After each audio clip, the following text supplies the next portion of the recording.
Bienvenue sur Médiane TV et l'invité de la rédaction. Aujourd'hui, je reçois l'artiste peintre Zakaria Ramhani. Né à Tanger, c'est enfant que ses mains s'approprient les pinceaux. Et après des études d'art et quelques années d'enseignement, il largue les amarres et se dévoue à son univers artistique. Après les pinceaux et la couleur, c'est du mot qui va faire son univers artistique. Et depuis son lancement et au fil des années, Zakaria Ramhani a développé un langage où la graphie arabe ou latine côtoie comme un geste pictural.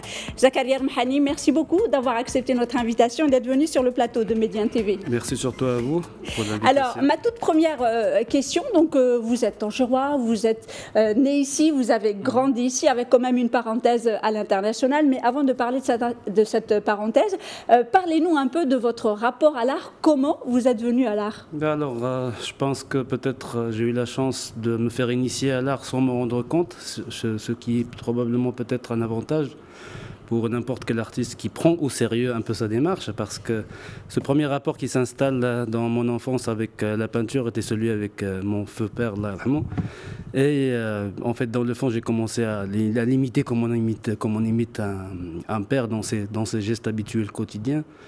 Et loin de recréer un petit peu soi-disant sa propre démarche, etc., artistiquement parlant, mais en fait le fait de s'initier au travail artistique comme étant une pratique innocente, dans laquelle on ne fait que reproduire des gestes de son père, favorise un petit peu la spontanéité et voilà, chez n'importe quel peintre.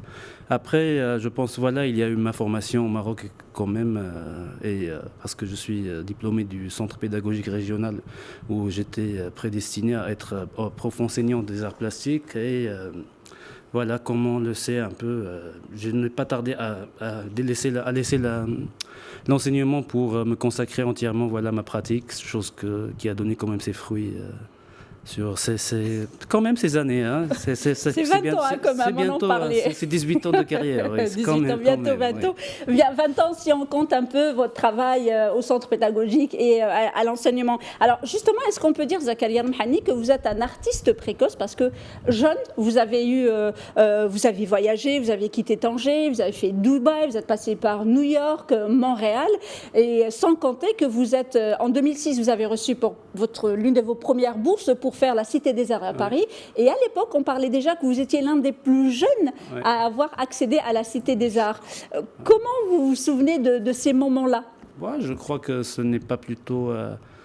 Je pense qu'on peut remplacer l'adjectif précoce par autre chose, même s'il n'y a pas un mot qui me passe par la tête tout de suite.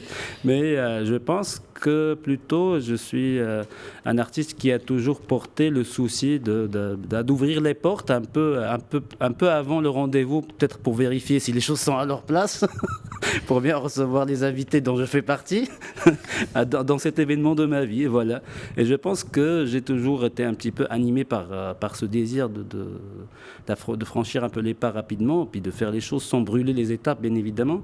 Mais je pense que c'est tout à fait normal et régulier que, quand on repense maintenant à ces choses-là, on peut parler plutôt d'une forme de maturité qui s'installe dans le travail autant que dans la vision sur la vie tout court. On peut maintenant, à la porte de la quarantaine, je pense que c'est plutôt... On peut parler d'un travail un peu plus en maturité, qui est un peu plus enrichi par toutes ces expériences, etc. Mais je pense que j'ai toujours eu envie un petit peu d'être un ou deux pas un peu plus en avance par rapport aux autres.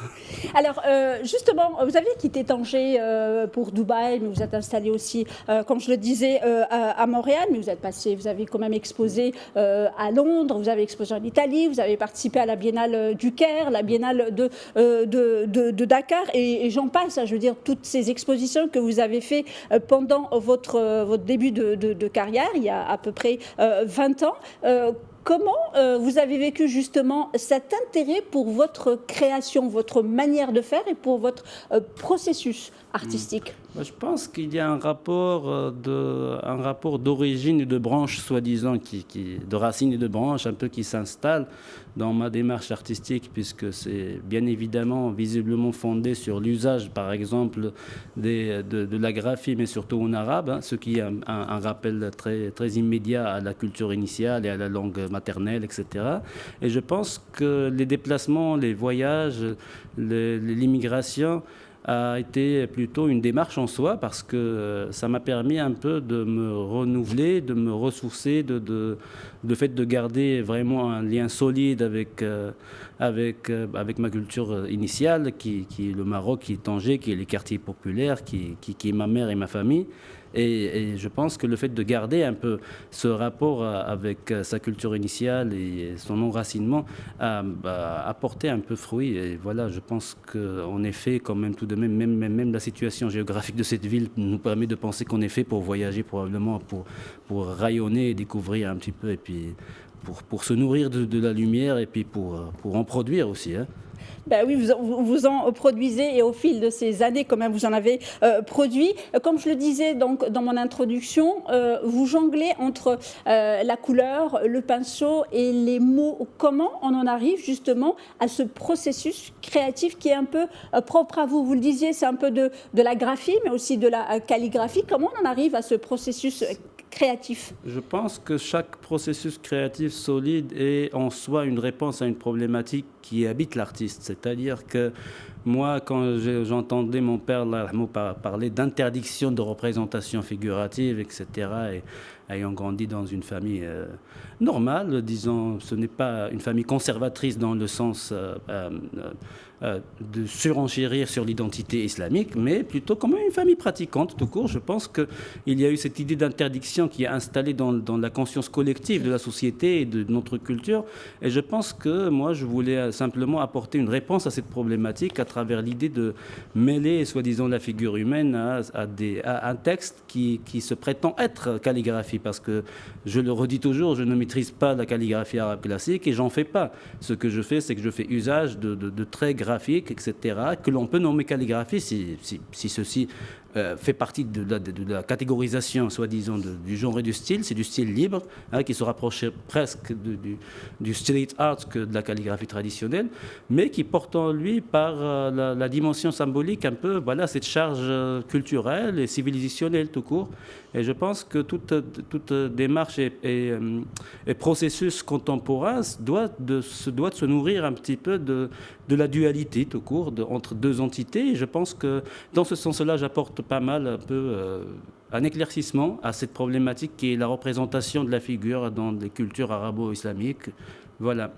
Et bon, c'est vrai que vous êtes un passionné je sais pas si c'est des visages ou des figures. Et le fait quand même de travailler avec les mots, avec des lettres, est-ce que vous êtes un artiste qui prend son temps, parce que quand même c'est un travail bien minutieux, c'est des milliers et des milliers et des milliers peut-être de lettres.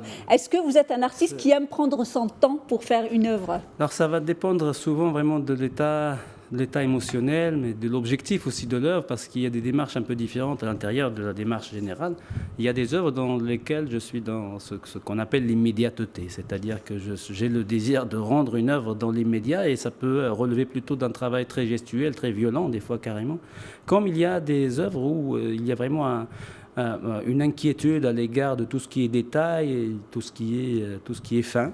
Et je trouve que ce processus, en fait, peut être un peu difficile, parce que quand on fait appel à un mot, on fait appel à son sens. Et maintenant, le fait de se perdre à répéter des mots dans un discours non cohérent, mais qui restent des mots qui ont un sens, des fois, ne serait-ce que par la traçabilité visuelle qu'on a devant nous, je pense que ça prend un esprit solide pour pouvoir repenser à ces mots pendant que l'on crée un visage avec lequel on a un autre rapport. Et je pense, encore une fois, je surenchéris un peu sur ce double sens, dans cette espèce de trompe-l'œil un peu intellectuel et psychologique duquel j'aime faire usage pour rendre mes œuvres. Voilà. Alors, j'ai eu la chance, Zakaria Mhani, de vous observer dans votre atelier, de vous voir travailler justement, dessiner ces mots, poser de la peinture, prendre le pinceau, choisir aussi la couleur. Mais votre travail, à la différence peut-être, en tout cas c'est un avis personnel, on a l'impression que votre manière de faire fait appel à pratiquement à tout votre corps. C'est une posture que vous avez vis-à-vis de cette œuvre. On a presque envie de dire que votre travail artistique, c'est presque une gymnastique que vous vous êtes imposée. Je pense que ça relève même de l'ordre psychologique. C'est comme il faut savoir danser avec sa toile. Il faut savoir se mettre debout pour la respecter, comme il faut savoir s'asseoir pour se rapprocher d'elle et chuchoter à l'oreille. Un peu. Je pense qu'il y a une espèce de synergie qui s'installe dans un travail de peinture, surtout vu quand même les formats, quand on est dans des formats plus grands. Et je pense que... oui, vous savez, je ne me rappelle plus en fait dans le fond où est-ce que j'avais entendu ça, mais on disait en arabe classique, Al-fannu la yu'tika ba'dahu illa idha a'taytahu kullak. L'art ne vous donnerait le peu que si vous nous donniez le maximum, le tout. Ou le tout. En fait. Voilà, donc je pense que c'est cette espèce de synergie qui s'installe, de communion avec la toile et avec l'œuvre d'art et de sincérité qui est très visible chez un artiste, parce qu'on a beau essayer de séduire, essayer de vendre, essayer de plaire, essayer de suivre des tendances, essayer... D'ailleurs, j'en profite pour dire à des jeunes artistes, tout simplement, ne suivez pas la tendance, n'essayez pas de vendre, n'essayez pas de plaire, ça va tout simplement se terminer en ruine. Je pense qu'il faut savoir justement presque faire l'amour à sa toile, hein, l'aimer dans un sens noble. Il faut savoir enfanter probablement des œuvres d'art, il faut savoir bien le faire. Et il faut se mettre cœur, corps et âme. Et je pense que voilà, c'est vrai qu'il y a un rapport quasiment physique avec la création. C'est vrai qu'il faut donner de son énergie physique, de son énergie mentale, etc. Et puis voilà, je pense que c'est un peu ça comment on peut décrire les choses. Alors, je suis, on va dire, une amatrice d'art, mais comment on arrive à, quand on regarde un peu vos œuvres, on les admire, on regarde tous ces mots qui sont éparpillés sur cette œuvre et qui, au final, donnent quand même une œuvre artistique. Comment vous choisissez vos mots, vos phrases? Est-ce que c'est à l'instinct? J'imagine aussi que votre œuvre, elle est travaillée sur plusieurs jours, peut-être même sur plusieurs semaines, sur plusieurs mois. Comment on en arrive à choisir, comment on en arrive à choisir tel mot pour telle œuvre et peut-être pour tel visage, pour telle figure? Non, je pense que quasi souvent, je ne fais pas le choix d'un mot significatif. Soi-disant, ce que j'essaie de faire, c'est une forme d'abstraction linguistique, soi-disant. C'est faire perdre le sens linguistique du mot pour en faire un usage visuel, parce qu'il y a des mots qui sont très séduisants en termes de forme, quand on l'écrit, surtout dans sa manière personnelle, comme il y a des mots qui sont moins intéressants. Donc je ne pense pas, à moins que ça soit vraiment des projets spécifiques, que je m'attarde beaucoup à choisir des mots sensés. C'est-à-dire que, comme je disais, je parlais du trompe de l'œil un peu, je pense que je fais une écriture qui n'est pas écriture, donc je ne suis pas plutôt dans une démarche à choisir exactement les mots quand je travaille librement, à moins que ça soit, comme je le disais, des projets spécifiques, etc., où c'est vraiment là installé. Donc voilà, c'est un peu aussi le rapport connotation, etc., dénotation. Hein, c'est le jeu du double sens et de la double représentation, et voilà. Alors, Zakaria Mhani, comme je le disais au début, vous avez fait le choix à un moment de votre carrière, en l'occurrence au démarrage, de partir, donc de voyager, de découvrir d'autres cultures, de découvrir d'autres univers. Et vous êtes aujourd'hui de retour à Tanger. Parce que quand on regarde un peu sur Google, on dit, Zakaria Mhani, il y a longtemps, est né à Tanger, vit et travaille entre Tanger et Montréal, entre Tanger et Dubaï. Mais aujourd'hui, je pense que Zakaria Mhani vit et travaille à Tanger. Est-ce que cela apporte autre chose à votre manière de voir votre travail pictural? Je pense que, encore une fois, c'est une citation dont le nom m'échappe. Je pense que nous habitons dans des villes pendant que des villes habitent en nous. Donc je pense que la ville qui représente un peu, encore une fois, la mer, la patrie, la nation, Dieu, la terre, les tombes, etc., ne sera jamais remplacée par une autre ville. Et le fait de rentrer à Tanger, justement, au Maroc, etc., après m'être installé dans plusieurs villes et voyager assez, est plutôt une démarche, je dirais, à la Ramhani, un peu dans un moment où tout le monde essaye de quitter le Maroc pour gagner une espèce de reconnaissance internationale. Moi, je pense qu'il faut revenir plutôt, il faut rentrer, il faut travailler ici. Voilà, j'ai eu le désir il y a 4 ans déjà de me réinstaller. Je travaille sur de nouveaux projets qui seront annoncés, Inch'Allah, bientôt à Tanger. Et je pense que c'est l'image d'un enfant qui rentre un petit peu, voilà, revisiter des tombes et embrasser les vivants.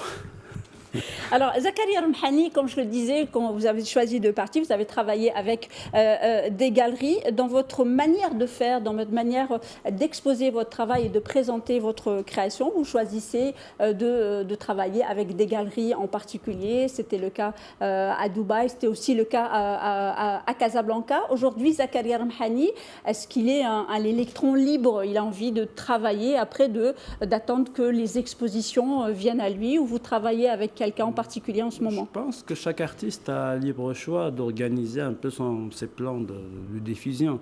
Moi, vu que je fais des grands formats et que mon travail prend du temps, je préfère souvent prendre plusieurs années avant de faire des expositions individuelles auprès de galeries. C'est vrai que pour les artistes professionnels, dans la majorité du temps, on travaille avec des galeries qui ont vue de commercialiser les œuvres à des collectionneurs, etc. Mais voilà, justement, on est en négociation pour des expos plutôt muséales et je pense que ça se présenterait bien après, voilà, après dans une sorte de rétrospective, pour ne pas faire usage de mots un peu qui sonnent un peu plus à plusieurs sens. Je dirais voilà qu'on est en train de penser un petit peu maintenant comment est-ce qu'on peut présenter un peu ces 18 ans, 20 ans de production autrement, tout en continuant à travailler avec les mêmes galeries, mais à une fréquence de production un peu moins élevée qu'avant. Et donc, voilà, je collabore toujours avec les mêmes galeries de Dubaï, de Casa, etc. Et je continue un peu à travailler tranquillement. Aujourd'hui, c'est vrai que, ayant commencé très jeune, il y a une forme de jolie fatigue qui s'installe chez moi. Je suis presque désabusé, un peu dans le bon sens. Je cherche mon calme, je veux produire tout simplement tranquillement. Et voilà. Est-ce qu'on peut dire qu'il y a de la frustration chez Zakaria Ramhani? Est-ce que l'artiste, je veux dire, je ne parle pas de la frustration artistique, pas aujourd'hui, je veux dire, est-ce qu'il vous arrive d'être frustré devant une œuvre, de faire les deux tiers et peut-être d'ajouter? Mais bien sûr, je vais dire non, mais évidemment, je vais dire oui. Mais est-ce qu'on peut nommer un être humain qui n'a pas de frustration? D'ailleurs, que ce soit sur le niveau personnel ou sur le niveau artistique, il faut s'attendre, bien évidemment, à ce que des œuvres échouent, à ce que des projets échouent, mais c'est justement cette espèce d'exception qui confirme la règle, parce qu'on ne peut pas on n'est pas divin, on ne peut pas produire que des bonnes choses, et heureusement, il faut avoir une mauvaise toile sur 100, parce que c'est comme ça qu'on apprend de ne plus la refaire, et c'est comme ça qu'on apprend, il faut faire peut-être des mauvais pas de temps en temps, c'est comme ça qu'on apprend à avoir des meilleures jambes et des meilleurs muscles pour ne pas tomber. Donc j'imagine que, heureusement, récemment, dans ma démarche, je suis quand même assez satisfait de mon travail et des projets justement qui seront annoncés, Inch'Allah, bientôt, etc., pour 2 expos individuels qu'on prépare. Et voilà, je cherche plutôt aussi à commencer voilà, on s'oriente un petit peu vers de nouvelles formes, etc. Mais je préfère garder ça un petit peu sous la catégorie suspense. Hein. C'est bien. Voilà. Donc, je pense que c'est normal de rencontrer des petits problèmes chaque jour dans son travail, à son atelier, d'avoir des complications. Parce que sinon, s'il n'y a pas de problème, il n'y a pas de vie. S'il n'y a pas de frustration, il n'y a pas d'amélioration. Il faut être frustré avec son travail parce qu'on cherche un rendu meilleur. Donc, bien évidemment, cette frustration est très positive pour les artistes. Alors, Zakaria Ramhani, il y a 20 ans, quand vous avez démarré, il n'y avait pas ce qu'on appelle aujourd'hui l'intelligence, enfin elle existait, mais l'intelligence artificielle, mais on en parle beaucoup aujourd'hui dans l'art parce qu'il y a aujourd'hui cette intelligence qui est capable de créer dans tous les domaines, de créer des œuvres, qu'elles soient vendues, dans des ventes aux enchères. Quel regard portez-vous justement sur l'intelligence artificielle et son rapport à l'art? Si une intelligence artificielle est maniée par une ignorance superficielle, je ne pense pas que le produit sera intéressant. Je pense que ces algorithmes et cette façon, soi-disant, de production envers laquelle nous avançons tous dans tous les domaines, hein, ce n'est pas seulement dans l'art, est un fait réel. Voilà, donc ça c'est un point sur lequel on n'a pas à revenir. Mais maintenant, je pense que ce qui caractérise l'art, c'est quand même cette espèce de conservation de l'état humain et du rapport humain. Parce que, pardon, le jour où on serait devant des robots qui font de la peinture, je pense qu'on a beau surenchérir intellectuellement et philosophiquement, et on a beau partir dans des textes interminables qui peuvent être même écrits d'ailleurs par maintenant, c'est GPT, voilà, etc. Oui. Et ben, je pense que même ce qui faisait objet de justification pour ce genre de démarche vide de sens, pour moi, c'est le nouveau folklore un peu. C'est le nouveau folklore, c'est le in, c'est être connecté à la nouvelle technologie, etc. Et peut-être oublier qu'on est en train de se faire vider de son sens, un peu comme si on se faisait vider de notre sang. Je pense qu'il faut conserver ce que l'art conserve. Hein. L'art conserve l'humanisme chez l'homme, il faut conserver l'art et les pratiques de toute forme confondue, tout médium confondu, que ce soit de la poésie, de l'écriture ou de la peinture ou du cinéma. Je pense qu'il faut conserver l'homme dans l'art pour que l'art puisse conserver la valeur de l'homme dans l'art. Et je pense que voilà, je ne suis pas excité pour le début de cette aventure, comme je ne peux pas dire, et ni non plus, que l'usage de nouvelles technologies est quand même un truc qui devient de plus en plus indispensable, et voilà, et que je ne suis pas contre, mais je ne suis pas pour cet aveuglement devant n'importe quelle nouvelle chose qui brille, et puis voilà, voilà. Zakaria Remhani, comme je le disais, presque... J'insiste sur les 20 ans de carrière, même si vous dites ça fait 18, mais c'est à peu près 20 ans de carrière si on compte un peu. Bohème, c'est ça. Voilà. Hier encore, j'avais 20 ans. C'est en fait, je vais avoir 40 ans, c'est tout à fait normal. Hier encore, j'avais 20 ans. Voilà. C'est vrai que j'étais pauvre, hein. C'est vrai que c'est le temps de chanter la bohème. On laissera pour un autre jour. En tout cas, j'ai vraiment envie de poser la question par rapport à le rapport que vous avez à vos œuvres, parce que vos œuvres ont voyagé. Est-ce qu'il y a une œuvre qui sait que vos œuvres ont une double vie chez des particuliers, dans des musées ou auprès, bien sûr, de maisons aux enchères, parce que vous en participez. Vous participez même à des actions caritatives. Hein. Oui. Je rappelle, pendant le Covid, vous étiez présent, vous avez fait une œuvre et vous avez participé avec votre travail. Est-ce qu'il y a des toiles que vous avez dessiné, vous avez travaillé, vous avez créé, mais qui sillonnent aujourd'hui le monde, mais que vous avez envie que même peut-être de retrouver, de les avoir chez vous. Toutes les toiles que j'ai fait, on aurait envie de... Peut-être pas toutes. Il y a certaines qu'on n'a pas envie de revoir, mais je pense que c'est un peu c'est un mécanisme de travail qu'il faut justement assumer dans cette dimension de frustration logique et normale, parce que si on est artiste professionnel et que l'œuvre est prédestinée à être vendue ou acquise, soi-disant, par un collectionneur ou par un espace public. Alors maintenant, quand elle est acquise par un musée ou un espace public qui peut la partager en permanence avec le public, c'est la chose à laquelle aspirent la plupart des artistes, mais malheureusement, il y a des politiques d'acquisition, etc., des politiques de diffusion qui font qu'il y a une compétitivité assez élevée à l'échelle internationale aussi, pas seulement au Maroc, qui fait que, voilà, si déjà on arrive à avoir, qui est le cas pour moi par exemple, certaines pièces significatives dans certains musées par exemple, c'est déjà extraordinaire. Maintenant aussi, il y a... justement, on parlait d'intelligence artificielle, etc. Maintenant, il y a Internet aussi qui, de plus en plus, est en train de devenir un moyen d'archivage qui est très facile, très, très facile d'accès et qui permet aussi de conserver un petit peu les œuvres qui ont été créées et qui permet un partage avec le public d'une façon très simple. Donc, je pense que si c'était pour moi, oui, je pense que je garderais tout, mais bon, mais qui a dit que j'étais moi, hein? Peut-être une dernière question. Dans un entretien en anglais, je crois qu'il date de 2006, vous disiez I do not paint, I create faces, emotions and moods in my mother tongue. Si on veut traduire, je ne peins pas, je crée des visages, des émotions et des états d'âme dans ma langue maternelle. C'était en 2006. Est-ce que vous diriez la même chose aujourd'hui? Non, oui, je dis toujours la même chose. Et d'ailleurs, c'est comme ça qu'on peut dire aussi encore une fois que j'aime les démarches qui, dans le fond, peuvent être résumées à une phrase. I do not paint, I create emotions with my mother tongue. Ça. Alors, je ne peins pas. C'est un positionnement que je prends par rapport à la pratique de la peinture occidentale, soi-disant, dans une forme intelligente un petit peu, pour provoquer un peu la réclamation identitaire de l'artiste, voilà, nord-africain, africain et arabo-musulman. Mais je pense, voilà, je dirais toujours la même chose. Je pense que je vais le dire pour les prochaines 20 ans encore. Merci beaucoup Zakaria Ramhani d'avoir accepté notre invitation et d'être venu sur le plateau de Médiane TV. Merci à vous. Et merci à vous, chers téléspectateurs, pour votre fidélité. Restez avec nous. L'information se poursuit sur nos différents canaux, Médiane TV Arabique, Médiane TV Maghreb, Médiane TV Afrique et bien évidemment sur notre média digital, medianews.com.